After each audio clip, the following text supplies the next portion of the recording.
क्या आप जानते हैं कि गांवों के मुकाबले शहरों में गर्मी अधिक लगती है? खासकर ऐसे समय में जब गर्मी ने पिछले सारे रिकॉर्ड तोड़ दिए हैं, तो आपके लिए ये समझना बहुत जरूरी है कि आखिर क्या वजह है कि शहरों में गर्मी का असर गांवों के मुकाबले बहुत ज्यादा होता है और थोड़ी सी समझदारी से इस पर कैसे काबू पाया जा सकता है। डाउन टू अर्थ के इस खास कार्यक्रम मुद्दा में आज हम इसी मुद्दे पर बात करेंगे। लेकिन इससे पहले कि मैं आगे बढ़ूं, मैं गुजारिश करता हूं कि आप हमारी वेबसाइट www.downtoearth.org.in पर जाकर विज्ञान एवं पर्यावरण से जुड़ी ताजा तरीन जानकारी से खुद को अपडेट रखें। स्क्रीन की दाईं तरफ दिए गए लिंक पर क्लिक करके आप सीधा वेबसाइट पर जा सकते हैं। आपसे यह भी निवेदन है कि आप हमारे YouTube चैनल को सब्सक्राइब करें। यहाँ आपको पर्यावरण के तमाम विषयों से जुड़े 1000 से ज्यादा वीडियो देखने को मिलेंगे। तो अब आते हैं मुद्दे पर। दरअसल साल 2022 के मार्च महीने में पूरे देश ने अभूतपूर्व गर्मी का सामना किया, यानी कि पिछले 122 साल के इतिहास में मार्च महीने में कभी भी इतनी गर्मी नहीं पड़ी थी। इसके बाद अप्रैल महीने में उत्तर पश्चिम भारत और मध्य भारत में गर्मी का ऐसा ही रिकॉर्ड टूटा। हिमालयी राज्य तक इस भीषण गर्मी से अछूते नहीं रहे।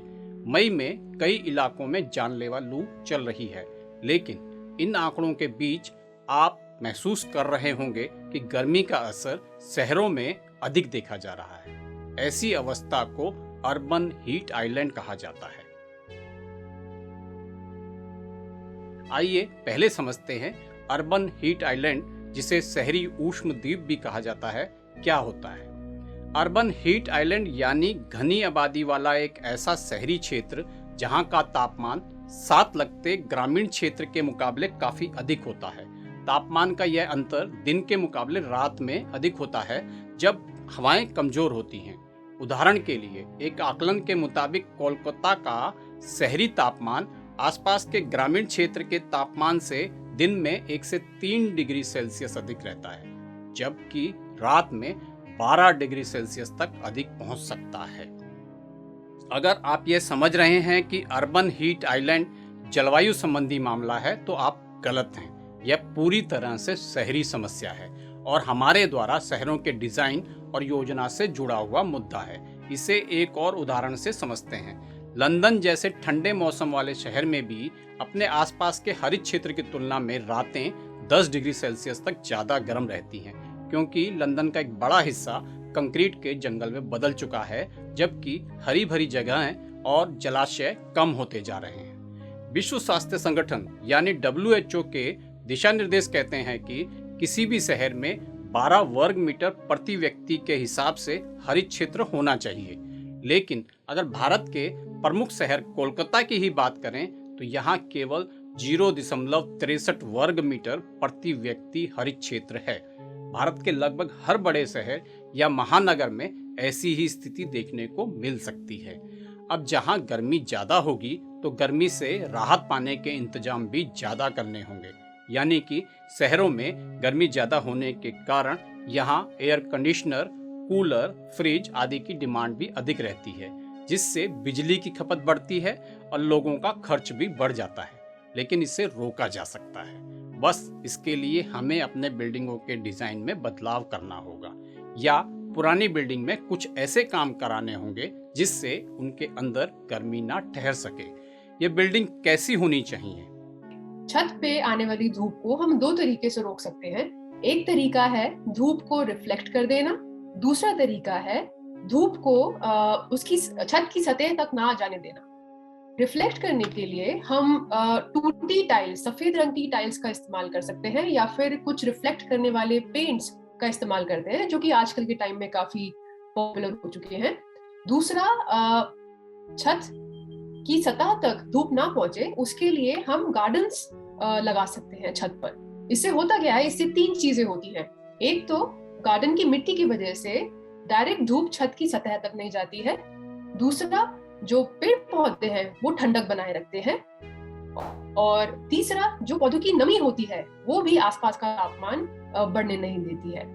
दरअसल गांव के मुकाबले शहरों में बढ़ती गर्मी और उस गर्मी से राहत पाने के लिए बिजली के बढ़ती खपत को देखते हुए केंद्र सरकार ने India cooling action plan 2019 national thermal comfort strategy तैयार की थी। लेकिन क्या इस एक्शन प्लान पर काम कर रहे हैं?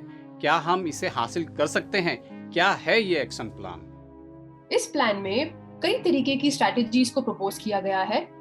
एक टारगेट भी सेट करा गया है जिसमें 2037-38 तक हमको नेशनल कूलिंग डिमांड को 25 से 30% कम करना है।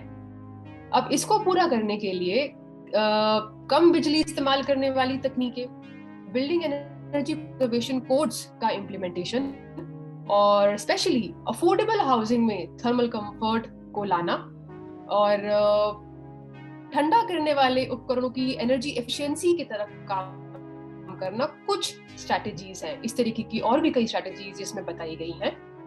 आवासन और शहरी विकास मंत्रालय ने 2 गाइडलाइंस निकाली हैं। अब एक गाइडलाइन में बोला गया है कि शहरों को अपने मास्टर प्लान्स को अपडेट करना है। इसमें जितनी भी कूलिंग तकनीकें हो सकती हैं, जैसे कि हरे एरियाज को बढ़ाना, जैसे कि पानी, वाटर बॉडीज को बेहतर बनाना और बढ़ाना, और आपकी जितनी भी सड़कें और बिल्डिंग्स है उसमें इस तरीके का मटेरियल इस्तेमाल करना जो कि गर्मी को अपने पास ना रख के बाकी के एटमॉस्फेयर में रिफ्लेक्ट कर दे।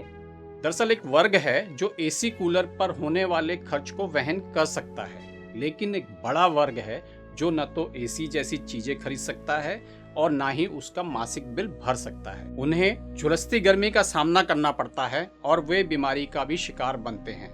आईआईटी दिल्ली का एक सर्वे बताता है कि देश की राजधानी दिल्ली के दक्षिण पूर्वी क्षेत्र और मध्य क्षेत्र में 9 अर्बन हीट आइलैंड हैं, लेकिन इन दोनों क्षेत्रों में गरीब बस्तियां हैं जो न तो एसी खरीद सकते हैं और न उसका मासिक बिल भर सकते हैं। तो ऐसे इलाकों में क्या किया जाना चाहिए?